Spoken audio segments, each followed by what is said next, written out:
Maulana, NIM A11 2019 12118. Di sini saya akan mempresentasikan dari kemarin tugas UTS yang sudah saya buat yang berjudul implementasi sistem manajemen basis data pada resik.id untuk kebutuhan supplier, produksi, dan penjualan e-commerce. Nama saya Taufik Maulana, NIM A11 2019 12118. Kemudian di sini saya mengangkat dari resik.id, yang dimana resik.id sebuah sistem yang dapat menjual plastik sampah dari website tersebut. Itu ada admin, kemudian ada untuk bagian produksi dan lain sebagainya. Yang dimana dari sampah itu dari supplier bisa menjualnya dan itu bisa dijemput sendiri atau itu mau diantar itu ke pihak Udinus yang kemudian dari sampah itu bisa diolah untuk menjadi paving block dari sampah plastik gitu. Kemudian latar belakangnya yaitu dari perkembangan digital. Sekarang kan masih perkembangan dunia teknologi yang semakin besar, yang dimana pada zaman sekarang itu banyak pelaku bisnis yang sudah beralih dari bisnis konvensionalnya ke bisnis yang lebih modern. Yang dimana dari perkembangan yang sangat pesat ini, website itu membawa arti penting dari pelaku usaha, contohnya untuk e-commerce dan lain sebagainya gitu Pak. Kemudian e-commerce pada tahun 2020 saat COVID itu melonjak tinggi karena semua perdagangan dialihkan secara online gitu.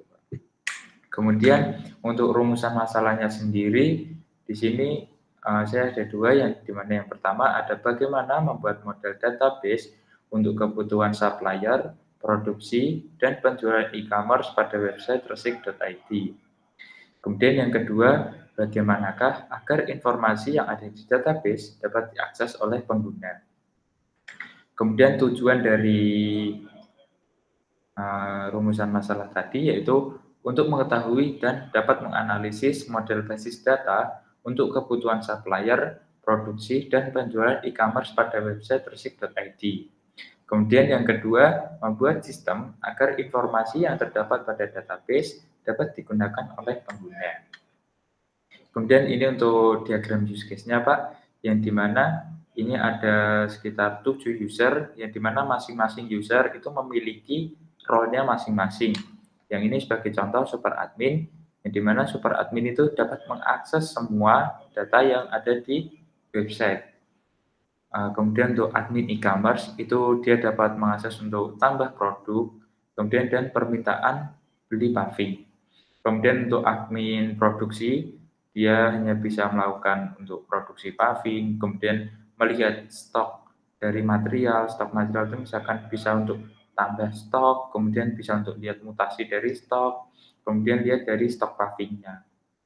Itu Pak. Untuk admin supplier sendiri, itu bisa untuk permintaan jual plastik dan stok dari plastik yang ada di gudang, gitu Bapak. Kemudian ada pembeli itu bisa untuk melihat produk, mengisi kuesioner, kemudian melakukan request untuk menjual plastiknya. Untuk orang produksi sendiri, itu hanya bisa untuk melakukan request untuk melakukan produksi paving block dari sampah plastik. Kemudian untuk yang terakhir ada supplier, yang dimana supplier itu hanya bisa untuk melakukan request jual plastik gitu. Kemudian untuk diagram use case sendiri yang pertama tadi ada super admin, yang dimana itu kan tadi super admin bisa mengakses untuk login, kemudian tambah jenis plastik, kemudian ada tambah cara, kemudian tambah material, tambah kekuatan, tambah bentuk, kemudian ada tambah produk, permintaan beli paving, kemudian ada tambah user, tambah role, dan ada halaman produksi paving, kemudian tambah stok material, stok paving, mutasi stok paving, permintaan jual plastik, kemudian tambah stok plastik, mutasi stok plastik, kuesioner, dan juga halaman answer dari kuesionernya. Kemudian di sini ada admin produksi, dia hanya bisa melakukan untuk produksi paving, kemudian tambah stok material, lihat mutasi stok material, kemudian tambah stok paving, dan melihat stok dari paving. Kemudian dari admin supplier sendiri, itu bisa untuk melihat permintaan jual plastik, kemudian tambah stok plastik, dan melihat untuk mutasi stok plastik.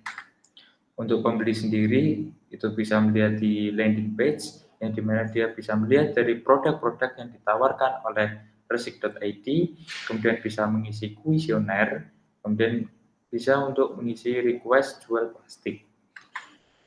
Untuk supplier sendiri, itu hanya bisa untuk request jual plastik, yang dimana jual plastik itu bisa dilakukan dengan supplier mengantar sendiri ke Udinus, atau dari pihak Udinus bisa menjemput dari plastik yang dimiliki oleh supplier. Dan untuk produksi, itu hanya bisa untuk melakukan request produksi, yang dimana sebelum produksi, dari pihak produksi ini, dia melakukan input bahan-bahan apa yang dia butuhkan, misalkan untuk pasir, kemudian berapa jumlah sampah plastik yang dibutuhkan, begitu loh Pak.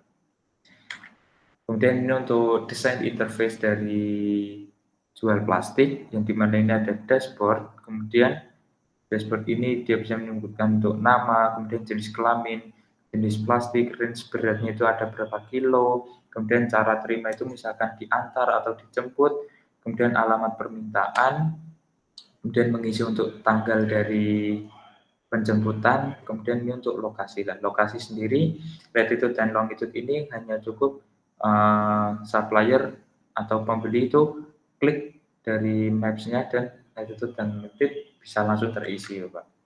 Kemudian ini untuk request produksi, yang dimana orang produksi bisa mengisi untuk bentuk paving yang ingin mereka buat itu seperti apa, kemudian kekuatan pavingnya itu jenisnya yang seperti apa, kemudian jenis plastiknya yang dia gunakan untuk produksi itu jenis plastik yang seperti apa, kemudian jumlah plastik yang dibutuhkan untuk produksi paving tersebut itu berapa kilo, kemudian jumlah semennya berapa, jumlah pasirnya berapa, gitu.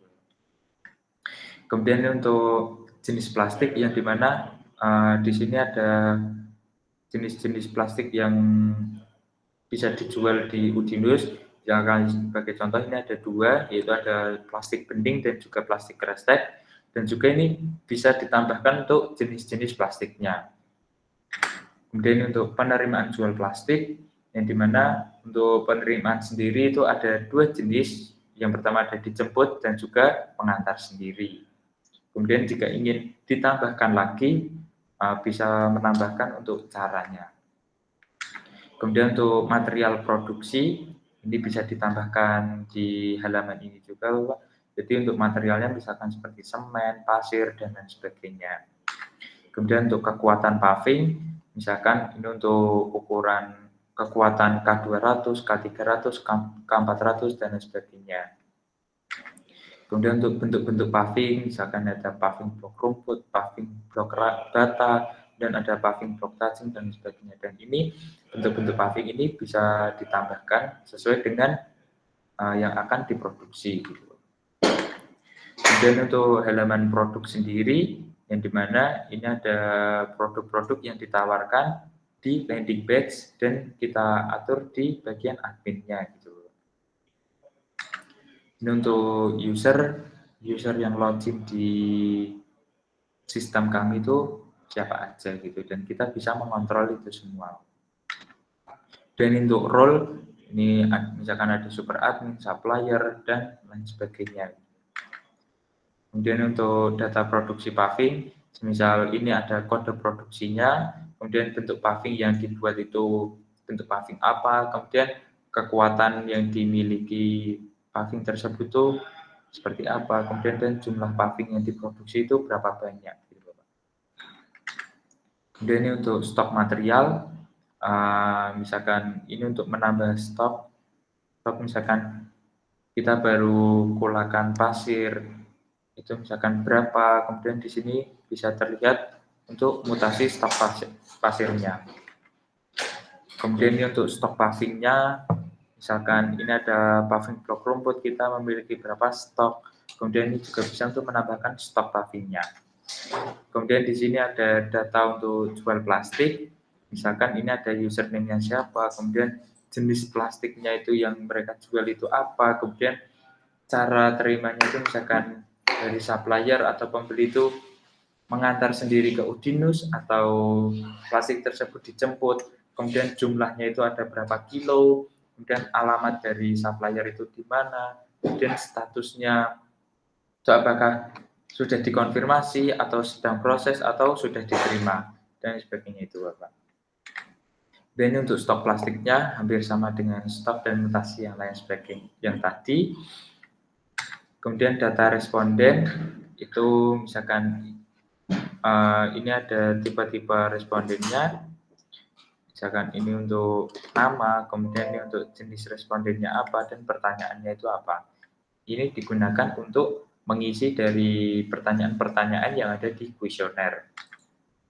Kemudian ini untuk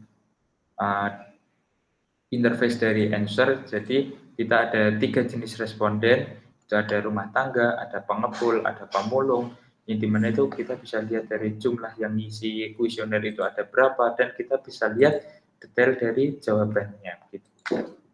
Kemudian kesimpulan dan saran. Berdasarkan dari implementasi dan pembahasan yang sudah saya uraikan tadi, maka dapat ditarik kesimpulan sistem yang telah dibuat ini sesuai dengan kebutuhan dari pihak Resik.id. Kemudian sistem ini dapat membantu pemasaran yang ada tampilan produk pada halaman page. Coba. Kemudian saran dari saya untuk aplikasi Resik.id ini yang sudah dibuat memerlukan perkembangan lagi pada segi sistemnya, misalkan untuk penambahan fitur IoT, jadi untuk alat-alat produksinya itu bisa terhubung dengan website. Kemudian yang kedua adalah lebih mengutamakan penggunaan fitur yang mudah dipahami dan lebih efisien untuk memudahkan user dan admin dalam mengakses sistemnya. Mungkin dari itu Bapak presentasi yang bisa saya sampaikan. Apakah ada pertanyaan? Ya, terima kasih Mas Eki atas presentasinya. Ya, ini sudah memaparkan materinya sebenarnya bagus, tapi kalau dikaitkan dengan konteks mata kuliah, saudara justru tidak menampilkan rancangan basis datanya. Sebelum desain antarmuka ini mestinya ada rancangan basis datanya. Nah, itu mestinya yang fokus saudara ke situ, bukan ke interface-nya. Kalau interface kan nggak kelihatan basis datanya. Apa saudara punya gambaran basis data dari Resik ini? Ya, bentar saya cari dulu ya Pak untuk asetnya Pak.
Suaranya masih mute, Mas. Oke Pak, ini lagi download untuk asetnya Pak. Oh.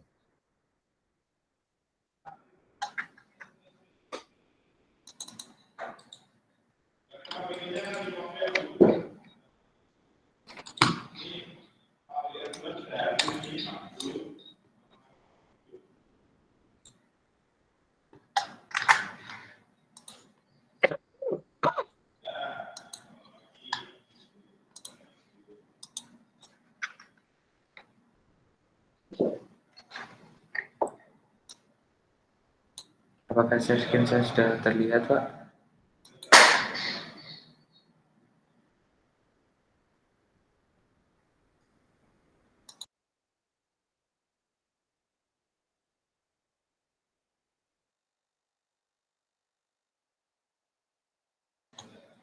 Nah, jadi ini untuk rancangan database-nya, Bapak. Yang dimana ini untuk ini ada dari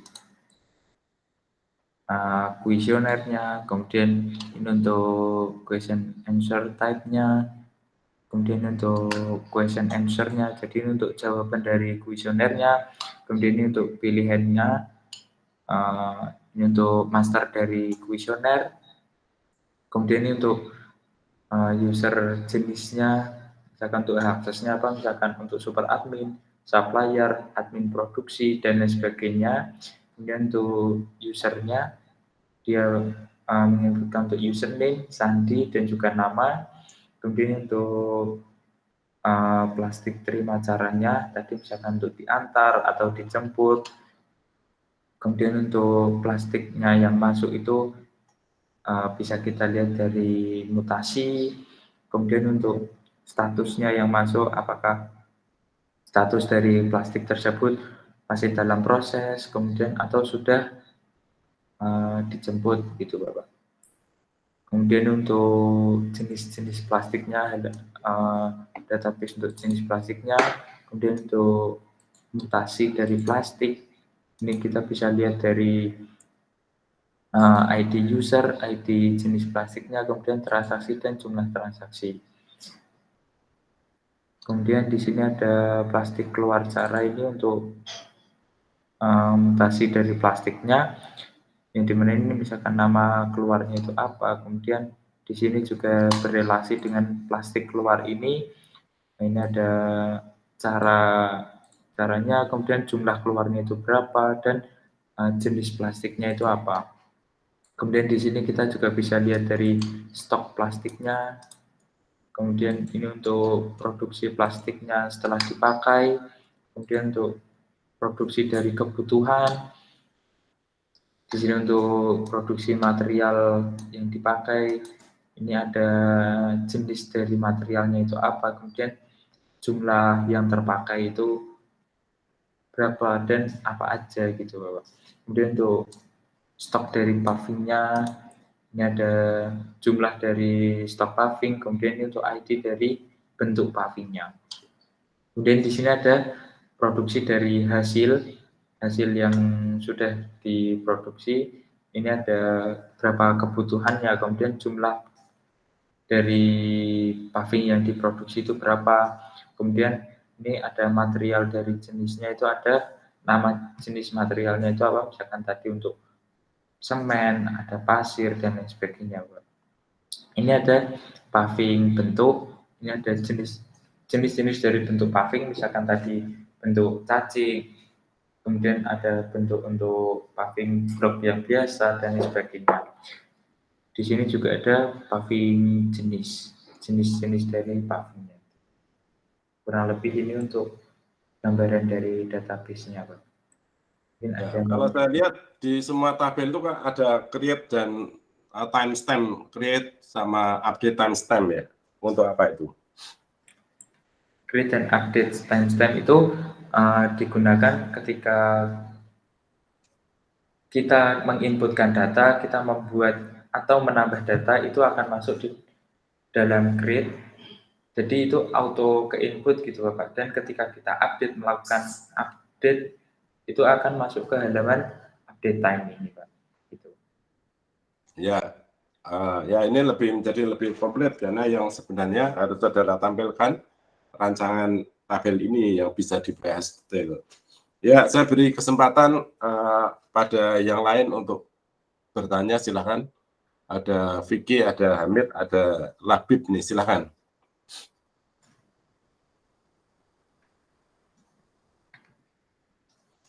Halo, tidak ada.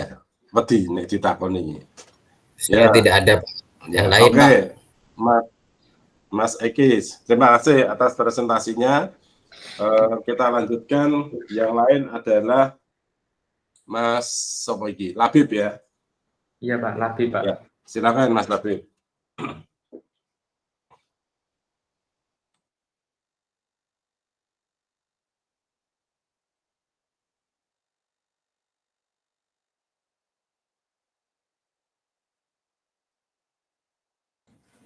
Oh, baik Pak,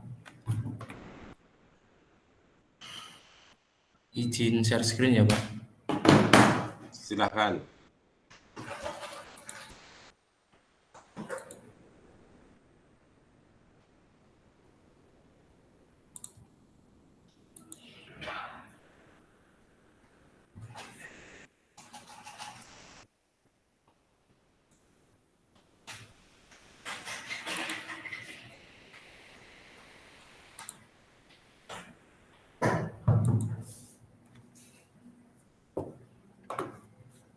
Ya, Assalamualaikum warahmatullahi wabarakatuh.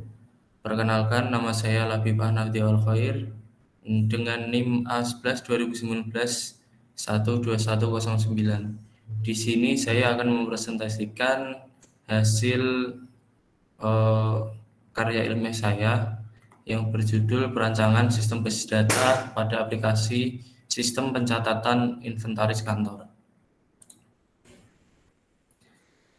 Ya, apa itu inventaris? Inventaris merupakan kegiatan pencatatan, pendataan, dan pelaporan barang milik perusahaan atau organisasi. Kemudian apa permasalahan yang akan saya angkat? Yang pertama yaitu sistem inventaris manual kurang efisien. Dan yang kedua, data inventaris manual akan mudah hilang dan rusak. Tujuannya adalah untuk merancang sistem basis data dalam keperluan inventaris kantor yang terkomputerisasi. Kemudian latar belakangnya, pencatatan barang atau yang sering disebut dengan inventaris bagi instansi sangatlah penting agar dapat mengetahui keluar dan masuknya barang yang ada di instansi tersebut. Terlebih dalam kegiatan suatu instansi masyarakat, data inventaris dalam sebuah instansi menjadi sangat penting karena akan menjadi pertanggungjawaban untuk rapat akhir tahun. Pada sistem pencatatan manual, barang yang masuk akan membutuhkan surat barang masuk pada setiap barang. Kemudian metodologi penelitian. Ada beberapa metode yang digunakan. Yang pertama yaitu perancangan software, kemudian perancangan diagram konteks, kemudian perancangan diagram use case, perancangan basis data, kemudian yang terakhir adalah perancangan relasi antar tabel. Perancangan software pada barang masuk. Ketentuannya yang pertama, yang dapat memasukkan barang hanya dapat dilakukan oleh admin. Yang kedua, admin mengeklik tombol tambah barang sesuai baris pada barang yang akan ditambahkan. Kemudian, admin input jumlah barang yang akan dimasukkan sebagai inventaris kantor yang akan disimpan oleh database. Kemudian, perancangan software barang keluar. Yang pertama, barang keluar dapat diinputkan oleh user. Kemudian user mengklik tombol request barang yang akan dilambangkan dengan tombol plus. Kemudian user memilih barang yang akan diminta. Selanjutnya user memasukkan jumlah barang yang diminta. Setelah itu user memasukkan catatan apabila ada catatan. Setelah itu user mengirim permintaan ke admin. Cukup dengan menekan tombol submit, kemudian tampilan akan kembali ke seperti awal masuk di dashboard. Ketika admin belum memberikan keputusan menerima permintaan, status user akan terisi menunggu. Kemudian admin telah menerima permintaan user, maka status akan berganti diterima. Sebaliknya, jika admin tidak menerima, maka status berganti ditolak. Kemudian ini adalah diagram konteksnya.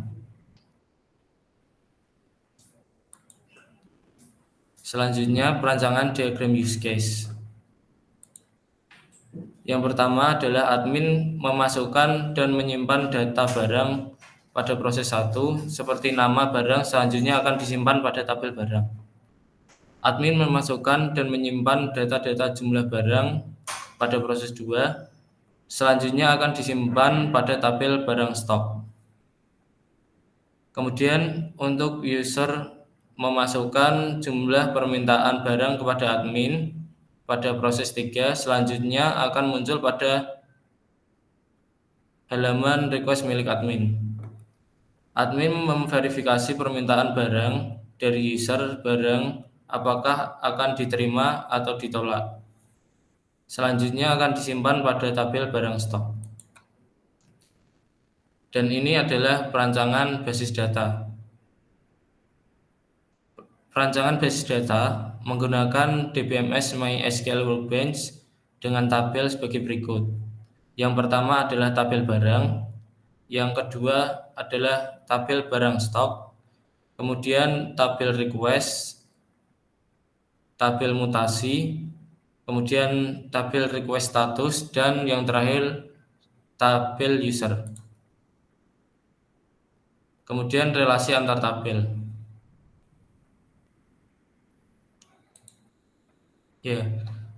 Yang pertama, tabel barang direlasikan dengan tabel barang stok digunakan untuk mengetahui jumlah barang yang tersedia di kantor.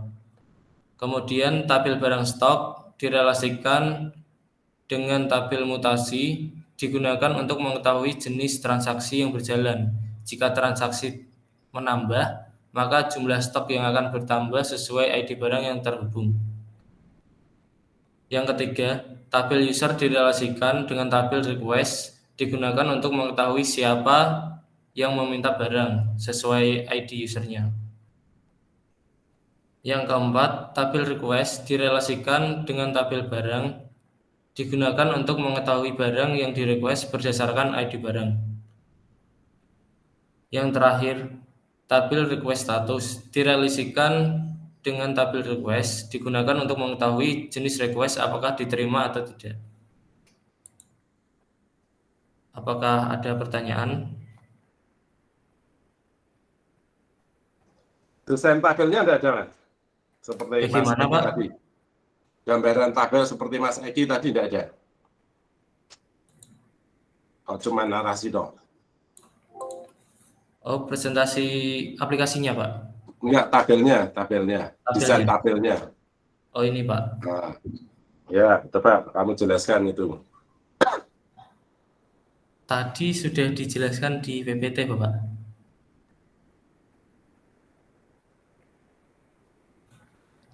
Di sebelum ini, ya ini.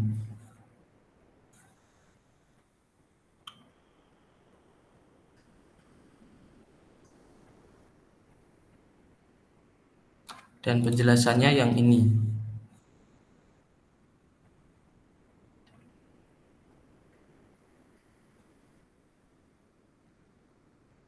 Apa perlu dijelaskan lagi, Bapak?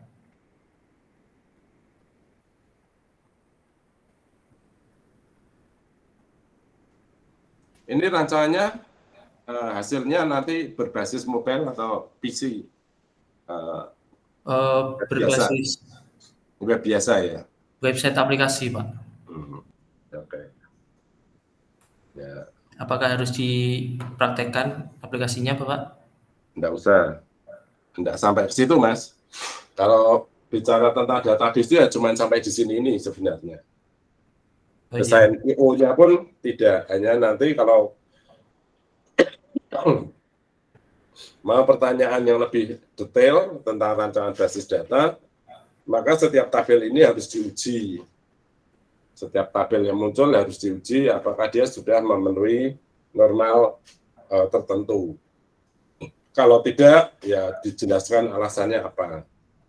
Nah, itu kalau rancangan tabel, perancangan basis data seperti itu. Jadi tidak sampai desain input-output, apalagi sampai dengan aplikasi. Ya. Kalau satu sistem itu database-nya matang, maka informasinya pun kuat. Ya. Sayang memang kebanyakan sistem saat ini lebih banyak dibalut di antarmukanya. Ya. Database-nya ternyata tidak bagus. Nah, itu kelemahan dari pengembang saat ini. Karena mungkin dia belajarnya sudah menggunakan teknologi yang langsung modern, sehingga dasarnya malah nggak dapat. Itu kalau saya review ke situ. Ya, oke. Kalau tidak ada, sepertinya ini Mas Vicky ya, harusnya hari Jumat kemarin. Mau presentasi Mas Vicky? Iya Pak. Oke, kalau gitu terima kasih Mas Labib. Silakan Mas Vicky untuk gantian presentasi. Iya Bapak, terima kasih.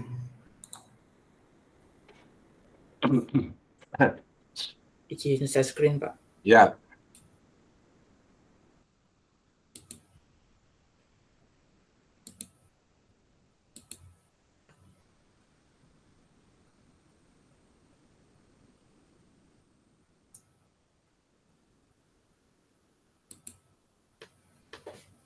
Baik, selamat pagi Pak. Di sini saya Vicky Wahyu Setiaji dengan NIM A11 2019 11963 ingin mempresentasikan sistem basis data.